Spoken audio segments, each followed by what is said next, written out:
Nuevamente con ustedes, este es su servidor Raúl Valdemar Benítez en el programa Mi Decisión Hoy.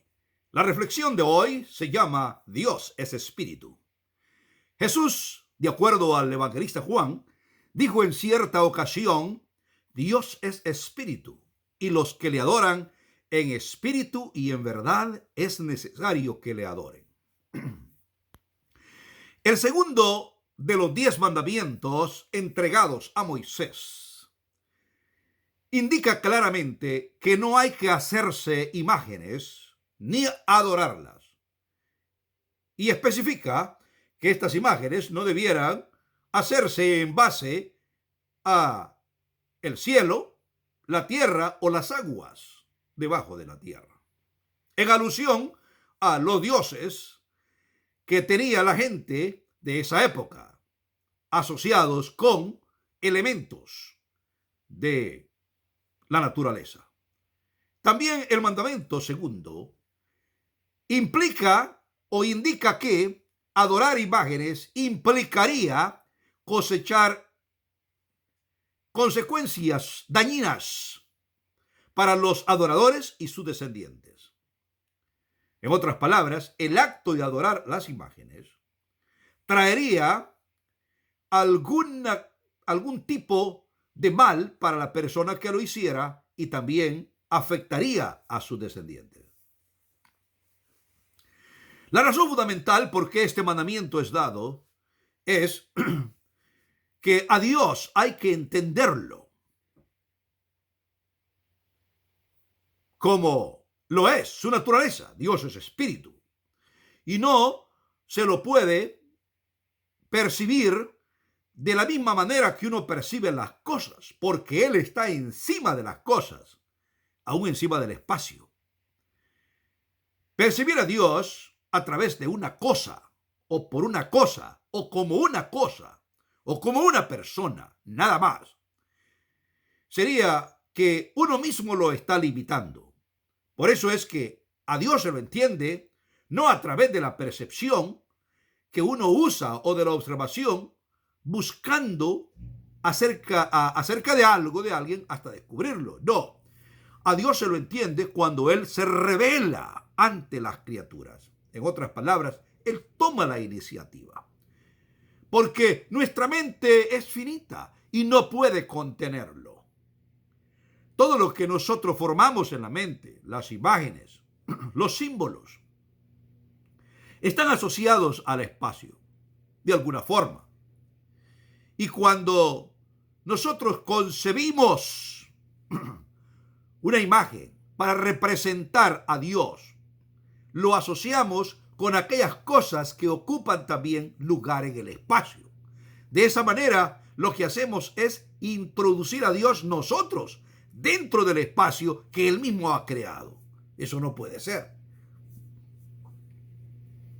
Las religiones primitivas tendían, por lo tanto, a venerar elementos de la naturaleza como el cielo, como la tierra misma, como el agua, y también fenómenos como la lluvia, los truenos,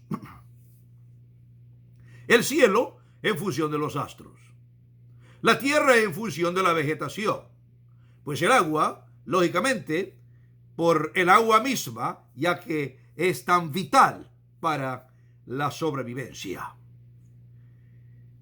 Adorar estas cosas de la naturaleza no van en tono con la inclinación de la verdadera adoración que Dios espera de sus hijos. En la misma narrativa de San Juan, referente a Jesús y su encuentro con una mujer de Samaria, y donde hay que adorar a Dios. Cuando Jesús le dijo que Dios es espíritu, el contexto indica que en ese diálogo Jesús le dice también, o le quiere indicar, que a Dios no se lo puede sencillamente encontrar en el monte, ahí en Samaria, o en Jerusalén, en el templo, ya que los samaritanos llegaban casi a venerar el monte que estaba cerca de ellos porque allí hubo un templo. Y los judíos básicamente veneraban el templo. Es más, hasta para orar tenían que dirigirse hacia el templo. Pero ya el mismo escritor bíblico en el Antiguo Testamento había dicho que los cielos de los cielos no pueden contener a Dios.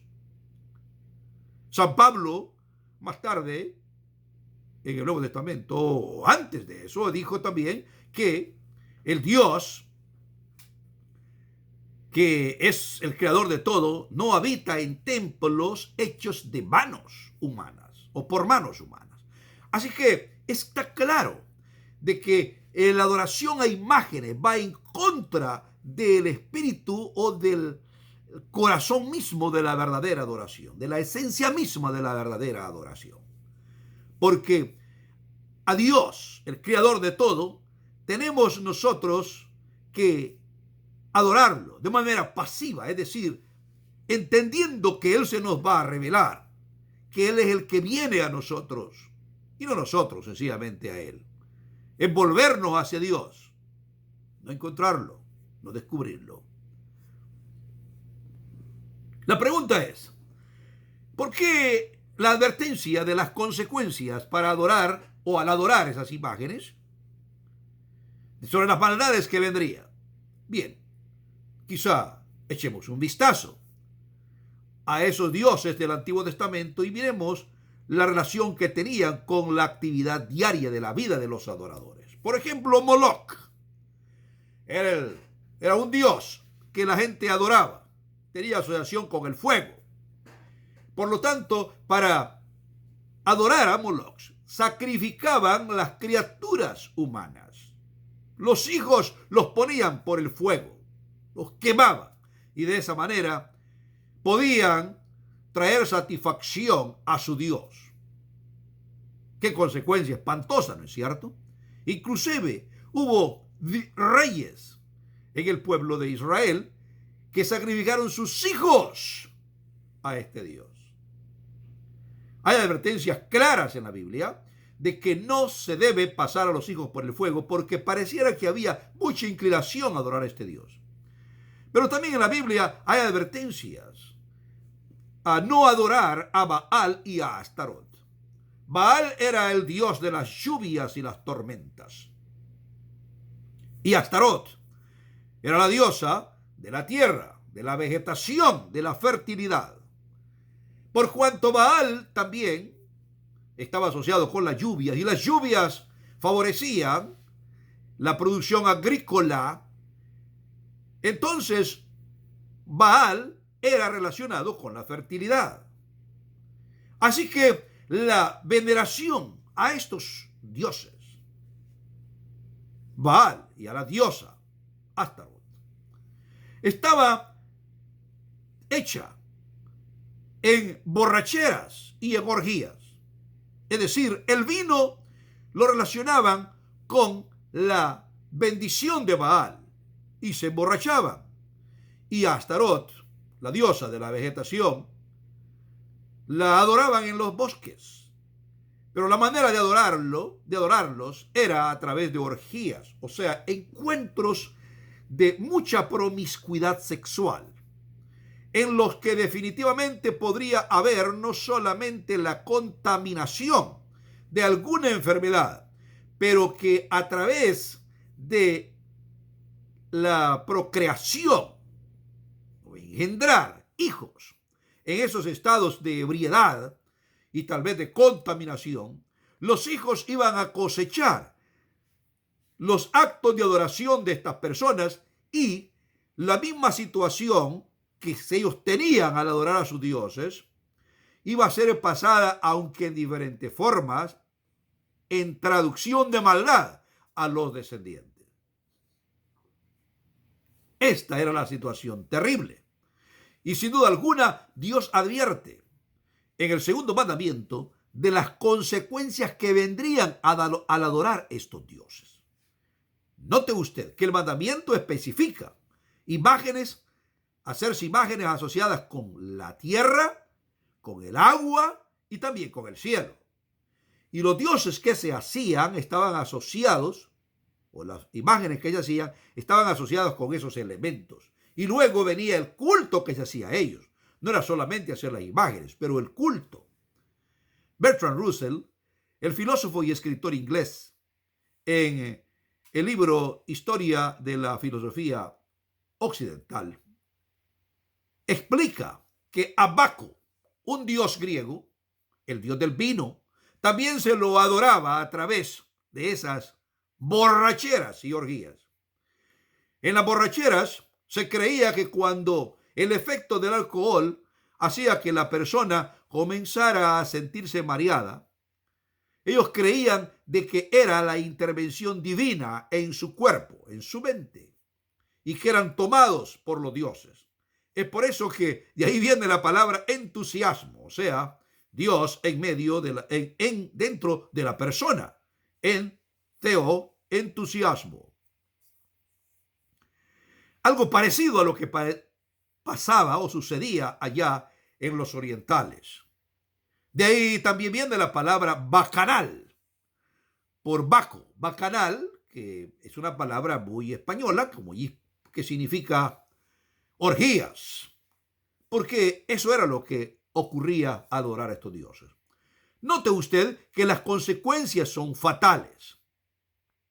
Así de que no es de esperar que haya algo bueno. Si al mismo Jesús se le afectó por tener esa adoración o veneración hacia el templo. Él dijo algo del templo, refiriéndose a sí mismo, lo asociaron que era con el templo, el edificio, y terminaron matando a Jesús porque él era una amenaza para el templo, ya que casi lo adoraban al templo los judíos. Estas son las enormes consecuencias que cuando uno comienza a hacer imágenes y adorarlas.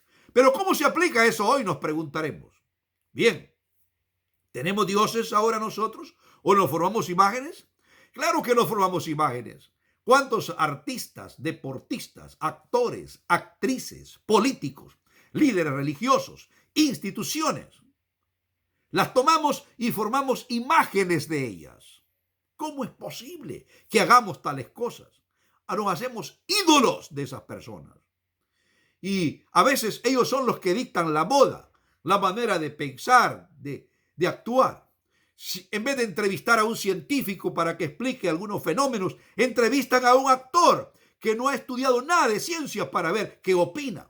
Inclusive un cantante lo entrevista para ver qué es lo que dice sobre lo que está ocurriendo en la actualidad. Cuando el cantante no tuvo ni el menor momento para pensar en eso.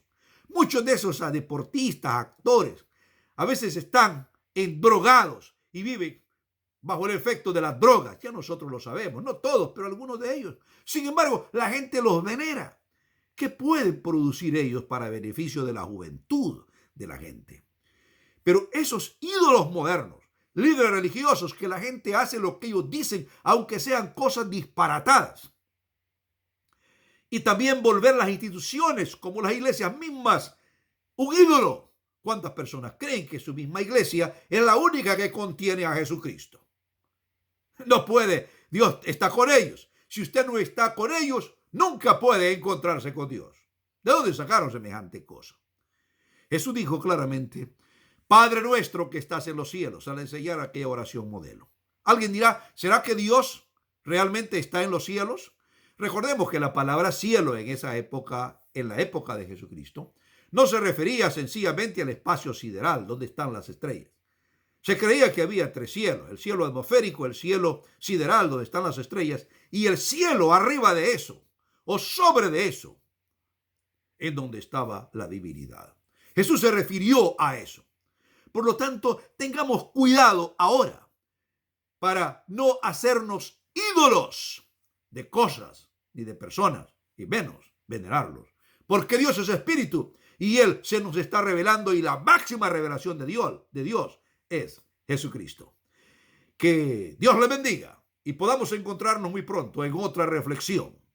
Hasta luego.